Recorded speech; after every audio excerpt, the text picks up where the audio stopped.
بسم اللہ الرحمن الرحیم۔ السلام علیکم، کیسے ہیں آپ سب دوست؟ امید کرتا ہوں سب خیریت سے ہوں گے۔ چلتے ہیں ویڈیو کی طرف، لیکن آپ دوستوں سے گزارش ہے کہ اگر ہمارے چینل پہ نئے ہیں تو پلیز ہمارے چینل کو سبسکرائب ضرور کریں اور ویڈیو کو لائک کر دیں۔ اور وہ ہے انہوں نے جو میت کی کل خوانی کہہ لیں یا قرآن خوانی کہہ لیں، اس کے اوپر دو خواب سنائے۔ ایک انہوں نے عاصم کا اپنا خواب سنایا جو اس نے وفات سے ایک دن پہلے دیکھا تھا، نبی الاسلام کی زیارت کی۔ چلیں کوئی وہ بات سمجھ آنے والی تھی، لیکن جو دوسرا خواب انہوں نے سنایا نا کہ جی ایک پشاور کے مولانا صاحب ہیں اور وہ میرے بیٹے کو جانتے نہیں ہیں، انہوں نے مجھے فون پہ بتایا ہے عاصم جو ہے نبی الاسلام کے پاس پہنچ گیا ہے اور اللہ تعالیٰ سے بھی ملاقات ہو گئی۔ اور اب دیکھیں وہ جو مولانا صاحب ہیں ان کے بارے میں وہ ذکر کر رہے ہیں، تو ذکر کرتے ہوئے کہتے ہیں کہ جی وہ مولانا صاحب وہ ہیں جو روزانہ 1,00,000 دفعہ درود شریف پڑھتے ہیں۔ اب جیسے یہ بات انہوں نے کی ہے تو وہ تو خود بخود ہمیں ڈاؤٹ میں ڈالنے والی بات ہے کہ وہ راوی جو ہے جو بیان کرنے والا ہے وہ تو اب سکہ اور صدوق نہیں رہا، جو یہ دعویٰ کر رہا ہے کہ میں 1,00,000 دفعہ روزانہ درود شریف پڑھتا ہوں۔ کتنی حیران کن بات ہے، کیا 1,00,000 دفعہ درود شریف روزانہ پڑھنا ممکن ہے؟ جی ممکن ہے، اگر آپ دیوبندی اور بریلوی ہیں۔ جی جب فضائل اعمال میں لکھا ہے کہ بعض بزرگ ایسے تھے جو روزانہ 3 قرآن، بعض 5 اور بعض 8 قرآن بھی روزانہ پڑھتے تھے۔ جی 8 قرآن اگر روزانہ پڑھے جائیں تو آلموسٹ 6,500 آیات ہیں قرآن کی، تو 8 کو ذرا 6,500 سے ضرب دیں تو 50,000 سے زیادہ آیات بنتی ہیں روز کی۔ تو آیت تو اکثر آیات جو ہیں وہ درود شریف سے لمبی ہیں، بلکہ کئی گنا لمبی آیات ہیں۔ تو اگر اس کی آپ لینتھ کیلکولیٹ کریں نا روزانہ 8 دفعہ قرآن پڑھنے کی، تو پھر تو بھائی 2,00,000 دفعہ بھی درود شریف پڑھا جا سکتا ہے روزانہ۔ جو 8 قرآن روزانہ ختم کر سکتے ہیں، 1,00,000 دفعہ درود شریف شاہی کوئی نہیں انہیں سامنے۔ حالانکہ سمپل سی کیلکولیشن ہے میرے بھائیوں، 24 گھنٹے میں 86,400 سیکنڈ ہوتے ہیں۔ یہ بچپن سے ہمیں ایک رٹا لگوایا گیا اپنی سائنس کی کتاب میں، وہ آپ کیلکولیٹ بھی کر سکتے ہیں۔ 1 گھنٹے کے اندر 60 منٹ ہے، ہر منٹ کے اندر 60 سیکنڈ ہے، 60 ضرب 60 کریں 3600 آ جائے گا، اور ٹوٹل گھنٹے ہیں 24، اس کو 24 سے ملٹیپلائی کریں 86,400 سیکنڈز بنتے ہیں 24 گھنٹے میں۔ اگر کوئی شخص 1 سیکنڈ میں 1 دفعہ بھی درود شریف پڑھے اور 24 گھنٹے پڑھتا رہے، تب بھی وہ 1,00,000 کا عدد کراس نہیں کر سکتا۔ کوئی 1 دفعہ کر ہی سکتا ہے، کوئی اعتکاف کر کے بیٹھ جائے، ہاں روزانہ کی بات تو پھر بعد کی ہے، 1 دفعہ چلے وہ بیٹھ بھی گیا ہے۔ چھوٹے سے چھوٹا بھی کوئی درود پڑھے گا تو صلی اللہ علیہ وآلہ وسلم ہے نا، اس کو پڑھنے کے لیے بھی آپ کو 2 سے 3 سیکنڈ چاہیے، ادروائز آپ تو وہ توڑ کے پڑھ رہے ہوں گے نا۔ ظاہر ہے آپ نے اگر الفاظ پورے ادا نہیں کیے، وہ درود شریف نہیں ہے، آپ تو خود لعنت کما رہے ہوں گے اگر آپ نے الفاظ ہی توڑ دیے صلی اللہ علیہ وآلہ وسلم۔ یا چلے کوئی آل کے بغیر پڑھتا ہے، کوئی ناسبی ٹائپ قسم کا کوئی درود شریف پڑھنے والا ہے صلی اللہ علیہ وسلم، یہ بھی کوئی پڑھتا ہے، تو تب بھی 1.5-2 سیکنڈ تو چاہیے۔ اور تیزی سے بھی آپ پڑھیں گے، پہلی تسبیح تو 100 والی آپ کھینچ لیں گے، اس کے بعد جو آپ کو سانس چڑھے گا اگلی دفعہ ہو سکتا ہے تسبیح اتنی جلدی پوری نہ ہو۔ پھر بھی 24 گھنٹے میں آپ نہیں پڑھ سکتے۔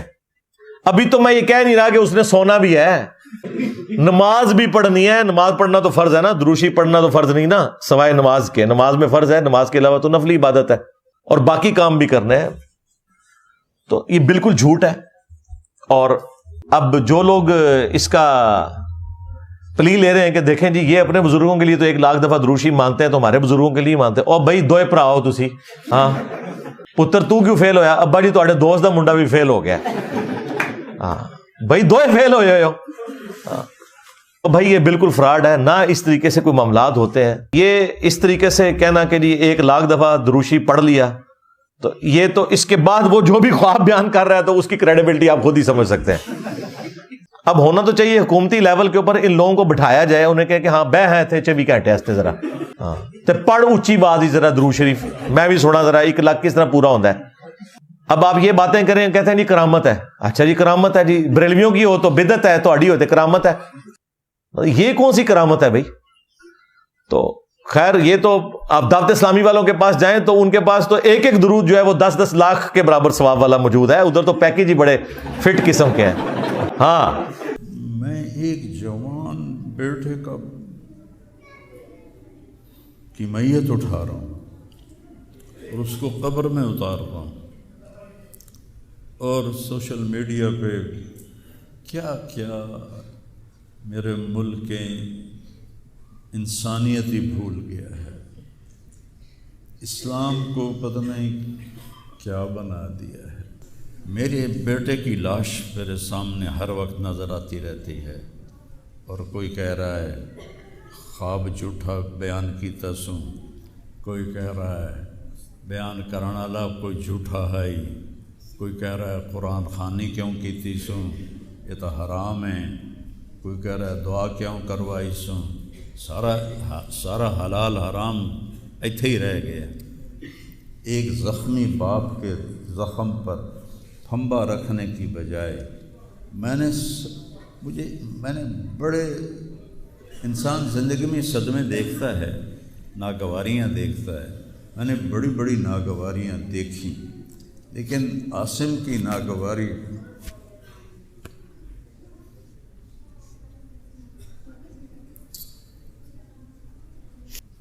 تو نے کس حال میں باپ کو چھوڑا کہ اس کے ہاتھ کانپ رہے ہیں، وَأُمُّكَ لَا تُسِيغُ لَهَا شَرَابًا، اور تیری ماں کا سینہ اتنا گھٹ گیا ہے کہ اس کے اندر پانی بھی نہیں جا رہا، جو سب سے آسانی سے چلا جاتا ہے۔ یہ کیفیت ہو ماں باپ کی، اور کوئی مولانا اٹھ کے تبصرے کر رہا ہو، کوئی مفکر اٹھ کے تبصرے کر رہا ہو، بتاؤ میرے پر کیا گزری ہو۔ اس لیے میرے نبی نے فرمایا کہ زبان کو روکنا ساری شریعت کا خلاصہ ہے۔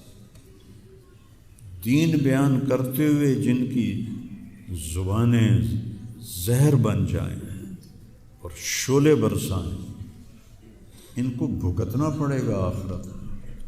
میں نے اپنا حصہ معاف کر دیا، میں کہ یا اللہ میں نہیں چاہتا میری توبہ کہ میری وجہ سے تیرے محبوب کے کسی امتی پر کوئی تکلیف آئے، میں نے سب معاف کر دیا۔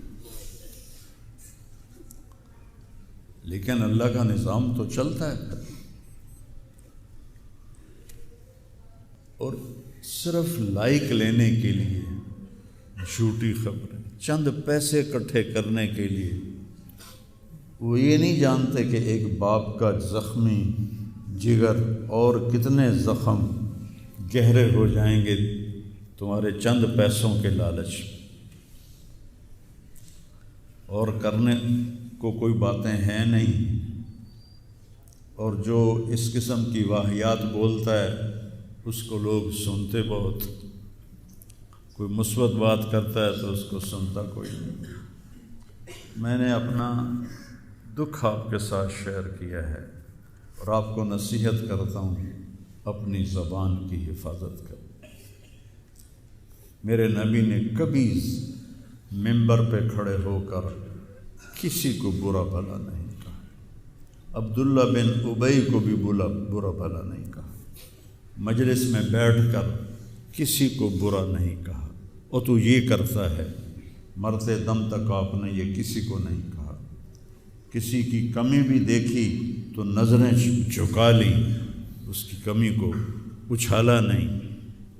ہمارے ہاں، ہمارے خطیبوں کے ہاں یہ دین بن چکا ہے کہ ان کے سامنے میرے نبی کی سیرت نہیں ہے، تو میں آپ کے سامنے ہاتھ جوڑتا ہوں، ویسے بھی کسی کو اپنی زبان سے دکھ نہ دیا کرو۔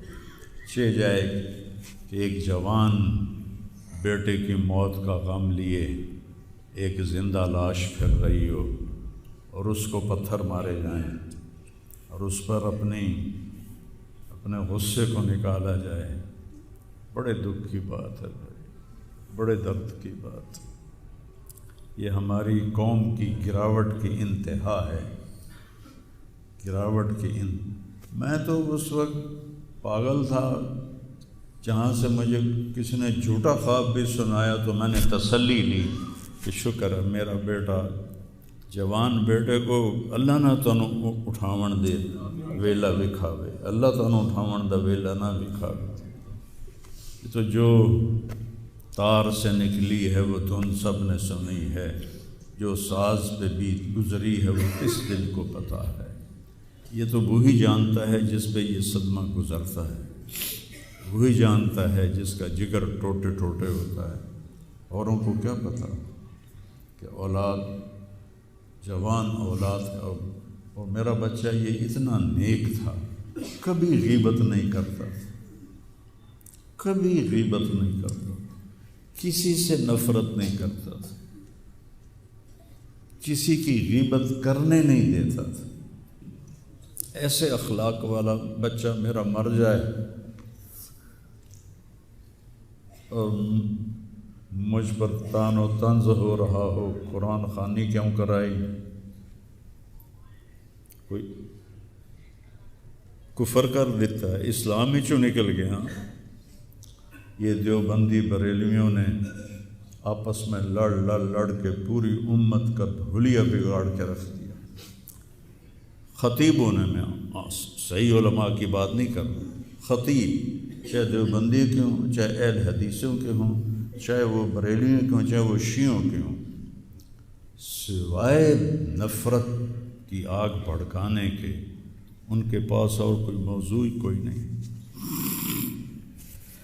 جی تو دوستو، امید کرتا ہوں ویڈیو آپ کو پسند آئی ہوگی۔ اپنی قیمتی رائے کا اظہار کمنٹ باکس میں ضرور کیجیے گا۔ ملتے ہیں انشاءاللہ نیکسٹ ویڈیو میں، تب تک کے لیے اپنا بہت سارا خیال رکھیے گا، دعاؤں میں یاد رکھیے گا۔ اللہ حافظ۔